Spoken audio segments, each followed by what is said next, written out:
1, 2, 3, let's go. Wednesday afternoon, hoping you will tune into our show. I don't care how much the money is. If it's like 100,000, I'd look for a G-Wagon that costs about 50 grand, like a rundown G-Wagon, and I'll buy it just to tick off that thing on my bucket list of driving a G-Wagon. Yeah. No, I'm joking about that. But yeah, I would call my friends and I would say to them, is there anything that I can help you with? And I would make sure that it's not selfish. You know, if one of my friends wants to buy a G-Wagon, I'm not going to give him money for that. Obviously not. You know, but if they got something that they really want to do and they can't do it, because you never know what people are going through. There's a lot of people that are going through a lot of things that they would not tell you ordinarily because they think, well, what's the point anyway? You know what I mean? Yeah.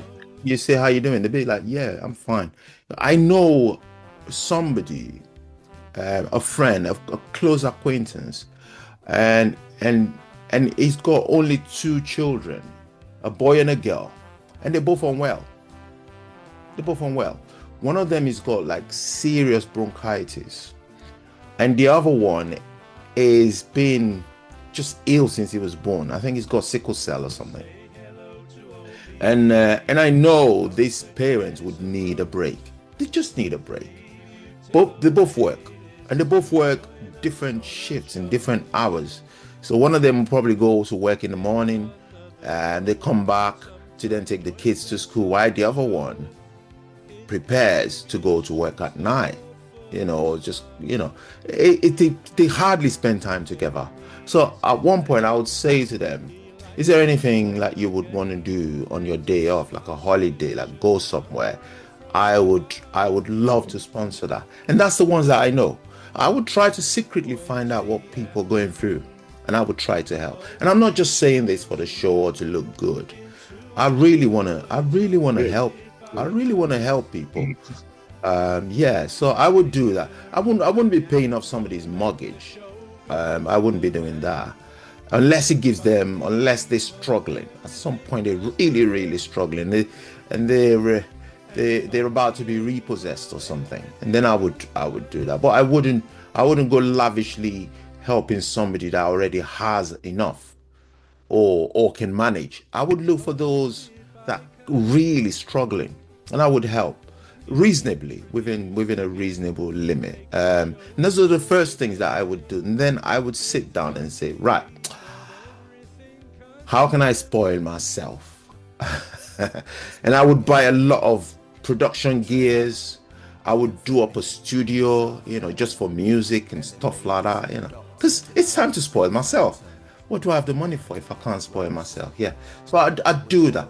And I would not forget my mother and my brother. I definitely help my brother. Close family. I know he's struggling. Yeah, close family. Yeah. So on an ongoing basis, just to get past the first week or couple of weeks, how would it change your life? Would you still work, do the job you do or the jobs you do? How would you make sure you were occupied? Because I guess it would be very easy to say, well, I don't need to work, I don't need to do this, and end up actually quite unhappy because you've just left your whole lifestyle, everything you do and everything you know. Would you just, how would you go on? Would you work still or not? Well, I'm one of the very fortunate ones in life that has their work as their hobby. So my hobby is my work. What I'm doing now, I enjoy doing it. What I'm doing with the music, I enjoy doing it. The only bits that I don't like is the editing and, you know, and all that, which I consider to be work. But actually being creative is something that I love. I really love it. It gives me a 1, 2, 3, let's go. Wednesday afternoon, hoping you will tune into our show. It's hosted by Cuz.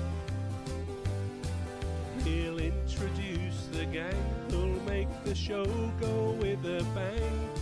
With fun. Gives me a good buzz.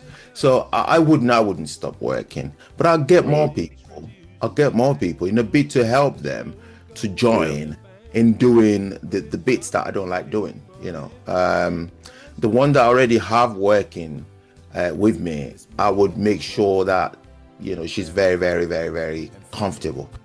You know, like really comfortable. Don't have to laugh or anything. Don't have to wait for, you know, jobs to come in or whatever. I would, anybody that is connected with me, that's worked with me in the past, I would call them back. I would say, listen, join this. Yeah, so I would work. I think I would really enjoy working, because I wouldn't be working with a view to, you know, them branching out and trying to do other things just to, you know, make ends meet. I would be focused on my work. I'd be dedicated to my work. Actually, I think I'll probably get richer, if anything. Yeah. So it would be a very positive experience for you. Let's ask Jerome now. How would you deal with a massive inheritance, Jerome? If you suddenly came into millions of pounds, what would you do in the first week? He'll give it all to me. Okay. I think the first week for me will be a week for thinking, reflection, meditation, and probably planning. There's no time to sleep. We'll sleep 8 hours, roughly 8 hours or 9 hours each day. So that's enough sleep on its own. So for me, sure, I've got plans of my own, dreams, businesses I've been researching into, or stuff I've been researching into. So it's time to be. There are some that I've got contacts, and I've not been able to reach out to some of these contacts due to some constraints. So probably just reach out to some of these people, then just plan and organize how, you know, I can take it off from where I'd left it. I left some of the plans, you know. So basically, that will be it for me. Just reflection, planning, looking at all my options. I've got a couple of options, right? So it's just looking into each of them and saying, okay, this works, that would work. Get in touch with my contacts or partners and stuff like that, and just do more research. See, probably things must have changed, because things change on a daily basis. 1, 2, 3, let's go. Wednesday afternoon, hoping you will tune into our show. It's hosted by Cuz. He'll introduce the gang who'll make the show go with a bang.